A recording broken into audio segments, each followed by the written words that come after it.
Hello guys, welcome back. So ഇന്ന് ഒരു ഉറക്കം തോന്നിയ ദിവസമാണ് കേട്ടോ. നിൽക്കാൻ നേരം വഴിക്കൊണ്ട് ഭക്ഷണം കിട്ടിയില്ല എന്ന് പറഞ്ഞാൽ ഞാൻ എണീറ്റ് ചെന്ന് അവിടെ നോക്കിയപ്പോഴത്തേനും ചായ ഉണ്ട്, കഴിക്കാനൊന്നുമില്ല, കാലിയായിട്ടുണ്ടായിരുന്നു. അപ്പോൾ അവിടെ പോയിട്ട് ഞാൻ ചായ മാത്രം എടുത്തിട്ട് വന്നു. അത് കുടിച്ചിട്ടിരിക്കുകയാണ്. നല്ല വിശപ്പുണ്ടെന്ന് അറിയില്ല. ഇന്ന് കോളേജിൽ പോകാൻ റെഡി ആയിട്ടിരിക്കുകയാണ്. ഒരു 10 മണി ഒക്കെ ആയിട്ട് ഇറങ്ങാമെന്ന് വിചാരിച്ചിരിക്കുകയാണ്. കോളേജിൽ പോകണം. മാത്രമല്ല എനിക്ക് ഇന്നൊരു പ്രസൻറ്റേഷൻ ഉണ്ട്. അത് കഴിഞ്ഞ ശേഷം ചെറിയൊരു ട്രിപ്പ് ഞങ്ങൾ പോകുന്നുണ്ട്. ട്രിപ്പല്ല, ഫീൽഡ് വിസിറ്റാണ്. ഇവിടെ ഉത്തര കന്നഡയിലാണ് ഞങ്ങൾ പോകുന്നത്. അവിടെ ചില ട്രൈബ്സൊക്കെ ഉണ്ട്. ആ ട്രൈബ്സിനെ പറ്റി പഠിക്കാൻ വേണ്ടി പോവാണ്. അത് കഴിഞ്ഞ ശേഷം പിന്നെ ഒരു കാര്യം എന്ന് വെച്ചാൽ ഞാൻ ഇപ്പോൾ എടുത്ത് വെച്ചിട്ട് ഞാനൊന്ന് ചെറുതായിട്ടൊന്ന് തടിപിടി, ചെറുതായിട്ടല്ല വലുതായിട്ട്, ഒരു 48 കിടന്ന് കഴിച്ചുകൊണ്ടിരുന്ന ഞാനിപ്പോൾ 63 കിലോനായിട്ടുണ്ട്. നന്നായിട്ട് തടി പിടിയിട്ടുണ്ട് കേട്ടോ. അപ്പം എല്ലാവരും എന്നെ കളിയാക്കാൻ തുടങ്ങി. തടി വെച്ച് തള്ളവയ്പ്. പിന്നെ തള്ളവയ്പ് അങ്ങനെയല്ല, തടി വെച്ചു എന്ന് പറഞ്ഞിട്ട് കുറേ പേര് കളിയാക്കുന്നുണ്ട്. എൻ്റെ ഫാമിലി മെമ്പേഴ്സ് വരെ എന്നെ കളിയാക്കി തുടങ്ങി.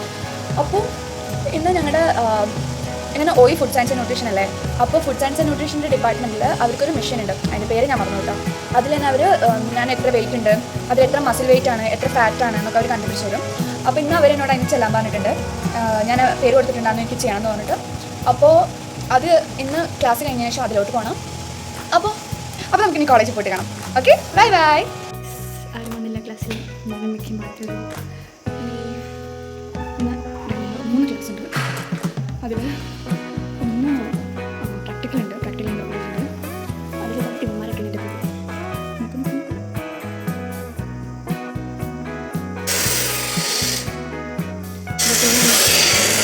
എക്സ്പെരിമെൻറ്റ് ചെയ്തുകൊണ്ടിരിക്കുന്നത്. ക്ലാസ് റൂം പിന്നെന്താ, ഇതൊക്കെയാണ് ആന്ത്രപ്പോളജി അങ്ങനെ വേണമെങ്കിൽ പറയാം. അപ്പോൾ നമുക്ക് ക്ലാസ് കഴിഞ്ഞിട്ട് ഹലോ. അങ്ങനെ ഞാൻ ക്ലാസ് കഴിഞ്ഞ് വന്നു. ഞാൻ പറഞ്ഞില്ലേ ഞാൻ വെയിറ്റ് നോക്കാൻ പോകുന്നുണ്ടായിരുന്നു. അത് എന്താണെന്ന് വെച്ചാൽ ആ ഒരു മെഷീനിൽ കയറുന്നപ്പോൾ നമ്മുടെ ബോഡിയിലുള്ള എല്ലാ ഫാറ്റോ മസിൽ വെയിറ്റ് എല്ലാം അതിൽ കാണുന്നുണ്ടായിരുന്നു. എനിക്ക് വെയിറ്റ് 63 ഉണ്ട്. 48 കളിച്ചിട്ടിരുന്ന ഞാൻ 63 ഉണ്ട്. അതിൽ പ്രശ്നം എന്ന് വെച്ചാൽ മസിൽ വെയിറ്റിലല്ല കൂടുതൽ, അതിൽ ഫാറ്റ് വെയിറ്റാണ് കൂടുതൽ. അതിൽ 40% ഫാറ്റാണ്. അപ്പോൾ അതിനെ അവർ കുറേ പറഞ്ഞു തന്നു, നിനക്ക് ഇതൊക്കെ ഉണ്ട് ഞാൻ പോന്നിട്ടുള്ളൂ അതിന്.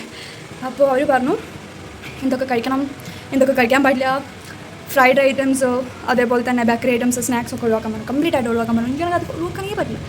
അപ്പോൾ അങ്ങനെ പറഞ്ഞു.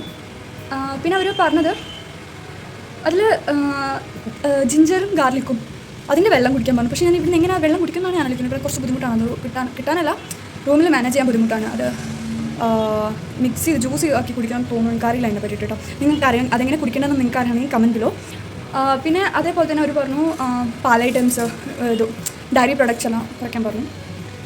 അങ്ങനെ മൊത്തത്തിലൊക്കെ കട്ട് ചെയ്യാൻ പറഞ്ഞു. ചോറ് കഴിക്കണതൊക്കെ കുറച്ച് കുറയ്ക്കാൻ അങ്ങനെയൊക്കെ പറഞ്ഞു. അങ്ങനെ അത് കഴിഞ്ഞിട്ട് ഇന്ന് പോയതുകൊണ്ട് എനിക്ക് ഏറ്റവും ഉണ്ടായ ഉപകാരം അതാണ് കേട്ടോ. ഞാനത് ചെയ്യണമെന്ന് വെച്ചിരിക്കുകയായിരുന്നു. ഇനി നിങ്ങൾക്ക് ആർക്കെങ്കിലും അങ്ങനെ ചെയ്യണമെന്നുണ്ടെങ്കിൽ ഏതെങ്കിലും ഒരു ഡയറ്റീഷ്യൻ്റെ അടുത്ത് പോയി കഴിഞ്ഞാൽ അല്ലെങ്കിൽ ക്ലിനിക്കിൽ പോയി കഴിഞ്ഞാൽ അവർ ചെയ്തു തരും. അപ്പോൾ നമുക്ക് അറിയാൻ പറ്റും നമ്മുടെ ശരീരത്തിൽ എത്രത്തോളം ഫാറ്റ് ഉണ്ട്, എത്രത്തോളം മസിലിൻ്റെ വെയിറ്റ് ഉണ്ട്, എത്രത്തോളം ഫാറ്റുമാണ് നമ്മുടെ ശരീരത്തിലുള്ളതെന്ന് മനസ്സിലാക്കാൻ പറ്റും. അങ്ങനെ മനസ്സിലാക്കാനും നമുക്ക് അതിനനുസരിച്ചിട്ട് നമ്മുടെ വെയിറ്റ് കൺട്രോൾ ചെയ്യാനും ഓവർ വെയിറ്റ് ആണോ അണ്ടർ വെയിറ്റ് ആണോ ഒക്കെ നോക്കാൻ പറ്റും. ഞാൻ ശരിക്കും ഓവർ വെയിറ്റ് ആണ്.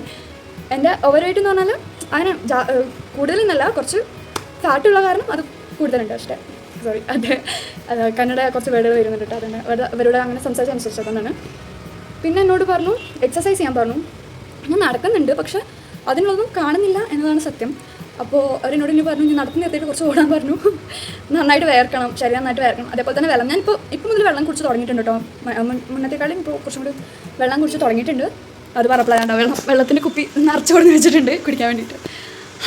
അപ്പോൾ ഇതൊക്കെയാണ്. അപ്പോൾ എല്ലാവരും കഴിക്കുന്ന ഭക്ഷണമായാലും എല്ലാത്തിലും ഒരു കൺട്രോൾ വയ്ക്കുക. എന്താ കഴിക്കണമെന്ന് നോക്കുക.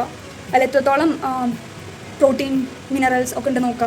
ഞാൻ ഇന്ന് നോക്കിയപ്പോൾ എൻ്റെ ബോഡിയിൽ മിനറൽസിൻ്റെ കണ്ടൻറ്റ് വളരെ കുറവാണെന്ന് അവർ മെൻഷൻ ചെയ്തു. അവർ പറഞ്ഞു ഭയങ്കര കുറവാണതെന്ന് പറഞ്ഞു. നന്നായി വെള്ളം കുടിക്കുക. എപ്പോഴും ഡീഹൈഡ്രേറ്റ് ആവാതെ നോക്കുക. കാരണം ഞാനിപ്പോൾ നാട്ടിൽ വന്നപ്പോൾ തന്നെ ഭയങ്കര ചൂടായിരുന്നു. ഇപ്പോൾ വന്ന് നോക്കുമ്പോൾ കുറച്ച് ഇവിടെ വെച്ച് നോക്കുമ്പോൾ ഇവിടെ കുറച്ച് തണുപ്പല്ല അത്രയ്ക്കല്ല, പക്ഷേ വെയിൽ കുറച്ച് കുറവുണ്ട്. അപ്പോൾ എല്ലാവരും നന്നായി വെള്ളം കുടിക്കുക കേട്ടോ. അത് മെയിനായിട്ടുള്ളൊരു കാര്യം.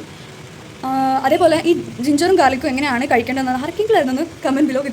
ബിക്കോസ് നിങ്ങൾക്കത് എങ്ങനെ കുടിക്കണമെന്ന് സത്യം പറയാനല്ല. അത് പക്ഷേ പച്ചക്കൊക്കെ വെളുത്തുള്ളി തിന്നു കഴിഞ്ഞാൽ നമുക്ക് അതൊരു മണം കിട്ടില്ല, ഒരു സ്മെല്ലുണ്ടാവില്ല അതിന്. അത് കാരണം അതൊന്ന് എങ്ങനെ കഴിക്കേണ്ടതെന്ന് പറഞ്ഞിരുന്നേ. അതേപോലെ തന്നെ ചിയാ സീഡ്, ഫ്ലാക്സ് സീഡ് ഒക്കെ എങ്ങനെ കഴിക്കേണ്ടതെന്ന് എനിക്ക് അറിയില്ല. ഞാൻ കുറേ വീഡിയോസൊക്കെ റെഫർ ചെയ്ത് നോക്കിയാൽ ഓരോന്നിലും ഓരോന്ന് പറയുന്നത്. അപ്പം അതെനിക്ക് അറിയില്ല എങ്ങനെ ചെയ്യേണ്ടത്. അപ്പോൾ അറിയുന്നവരറിയുന്നുണ്ടെങ്കിൽ കമൻറ്റ് ചെയ്യാം. അപ്പോൾ ഇന്നത്തെ എൻ്റെ ഒരു ഡേ ഇങ്ങനെയുള്ളൂ. ഇനി ഒന്ന് കിടന്നുറങ്ങണം. ഞാൻ ഇന്നലെ രാത്രി തീരെ ഉറക്കം കിട്ടില്ല, അപ്പോൾ ഒന്ന് കിടന്നുറങ്ങണം. പിന്നെ നാളെ ഒരു സെമിനാർ ഉണ്ട്, അതിൻ്റെ പ്രൊജക്റ്റ് വർക്ക് ഉണ്ട്, അപ്പോൾ അതൊക്കെ ചെയ്യണം. അപ്പോൾ നമുക്ക് നാളെ കാണാം. ഇതേപോലെ കോളേജിൽ എന്തൊക്കെ നടക്കുന്നു കാണാം. അപ്പോൾ ടാറ്റാ, ബൈ ബൈ.